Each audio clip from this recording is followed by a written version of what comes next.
संध्याकाळी साधारण 5:30 ते 6 वाजण्याच्या सुमारास विधान भवनाच्या लॉबीमध्ये आव्हाड आणि पडळकर यांचे कार्यकर्ते एकमेकांना भिडले। पडळकरांचा कार्यकर्ता हा थेट आव्हाडांचा समर्थक नितीन देशमुख यांच्या अंगावर धावून गेला। त्यानंतर त्यांचे समर्थक एकमेकांवर तुटून पडले।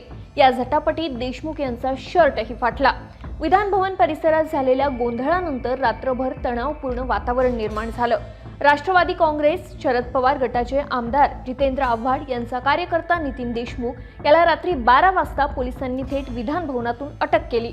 ही माहिती मिळताच आव्हाड लगेच विधान भवन परिसरात पोहोचले आणि आपल्या कार्यकर्त्यांसह पोलिसांच्या गाडीसमोर ठिय्या दिला। या आंदोलनात काही वेळातच आमदार रोहित पवारही सहभागी झाले। आव्हाड आपल्या भूमिकेवर ठाम असताना रात्री 1:30 वाजता पोलिसांनी आंदोलकांची धरपकड सुरू केली। आव्हाड हे थेट पोलिसांच्या गाडीसमोर झोपले, त्यामुळे पोलिसांनी त्यांना गाडीसमोरून खेचत बाजूला केलं। त्यानंतर नितीन देशमुखला पोलीस घेऊन गेले। ही घटना घडल्यावर जितेंद्र आव्हाड यांनी प्रसार माध्यमांशी बोलताना विधानसभेच्या अध्यक्षांनी नितीनला सोडण्याचं आश्वासन दिलं होतं, पण त्यांनी ते पाळलं नाही, आम्हाला फसवलं असं म्हणत संताप व्यक्त केला। त्यांनी पोलिसांवर गंभीर आरोप करत म्हटलं, मकोकाच्या आरोपाखाली असलेला आरोपी पसार होतो आणि जो मार खातो त्यालाच पोलीस उचलून नेतात। रात्री 1 वाजता आमदार रोहित पवारही या आंदोलनात सहभागी झाले। त्यांनीही कडक शब्दात नाराजी व्यक्त केली।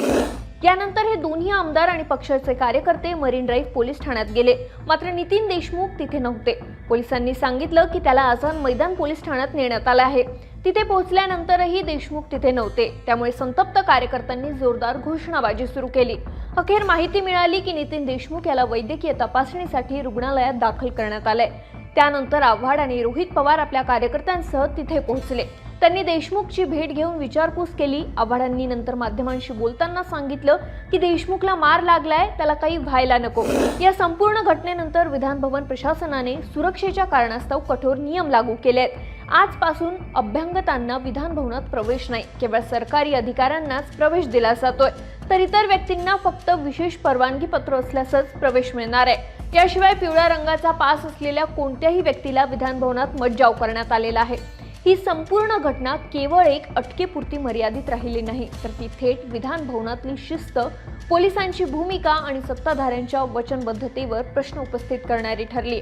याचे राजकीय पडसाद अजूनही उमटतीलच आणि या आंदोलनाचे पडसाद आगामी अधिवेशनातही जाणवणार आहे, हे निश्चितच आहे।